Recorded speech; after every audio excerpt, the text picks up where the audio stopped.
एक इच्छाधारी नागिन राजा को डसकर उसे मारने के लिए जब राजमहल के मुख्य द्वार से अंदर जाती है तो वो दंग रह जाती है। उसने देखा महल के मुख्य द्वार से महल के अंदर तक अत्यंत खूबसूरत और नाना प्रकार के सुगंधित फूल रास्ते में बिछाए गए हैं। फूलों के स्पर्श और उनकी महक से नागिन मंत्रमुग्ध होती हुई आगे बढ़ती है और सोचती है, मैं तो ये सोच कर आई थी कि राजा को पहले ही उसे मारने का तय दिन बताने के कारण बहुत सख्त पहरा होगा। चप्पे चप्पे पर राजा के सैनिक शस्त्रों सहित खड़े होंगे, पर उसे तो कहीं एक भी सिपाही नजर नहीं आया। हैरानी के साथ इसी उधेड़बुन में नागिन जब थोड़ी आगे बढ़ी तो उसने देखा छोटे छोटे मासूम बच्चे अंदर जाने वाले रास्ते के दोनों तरफ बैठे हुए सांप के बच्चों को दूध पिला रहे हैं और उनके साथ खेल रहे हैं। इतना सब देख नागिन का हृदय द्रवित होने लगा। उसकी क्रूरता क्षण भर के लिए ममता में बदल गई, पर तभी उसे अपनी प्रतिज्ञा याद आती है। अपने पति की मृत्यु का दृश्य याद कर नागिन गुस्से में फुफकारती हुई आगे बढ़ी। जब वो महल के बिल्कुल अंदर राजा के कक्ष के सामने पहुंची तो देखा महारानी हाथ जोड़कर नाग देवता की पूजा में तल्लीन है।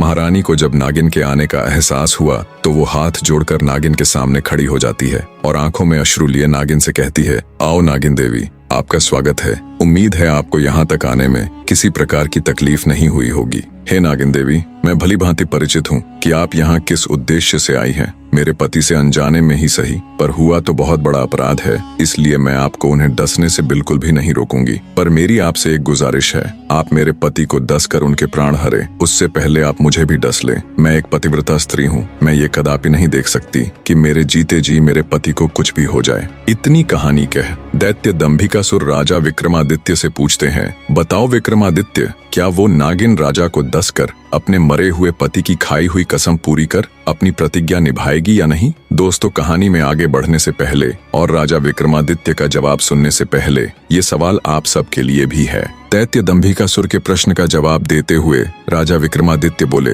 नहीं दुष्ट राक्षस, वो नागिन राजा को नहीं डसेगी, क्योंकि जब उसने महल में प्रवेश करते समय अपना सत्कार देखा और नन्हे बच्चों को छोटे सांपों को दूध पिलाते देखा तो उसका हृदय तो पहले ही पिघल चुका था। बाकी बचा खुचा गुस्सा भी रानी की पतिव्रता देखकर पिघल गया। आखिर थी तो वो भी एक औरत ही। बदले की सीमा से पतिव्रत बहुत आगे निकल गया। और रही बात मरे हुए पति की कसम खाकर बदले की प्रतिज्ञा की, तो नागिन ने पास ही जल रहे पूजा के हवन कुंड में खुद को झोंक कर अपने प्राण त्याग दिए।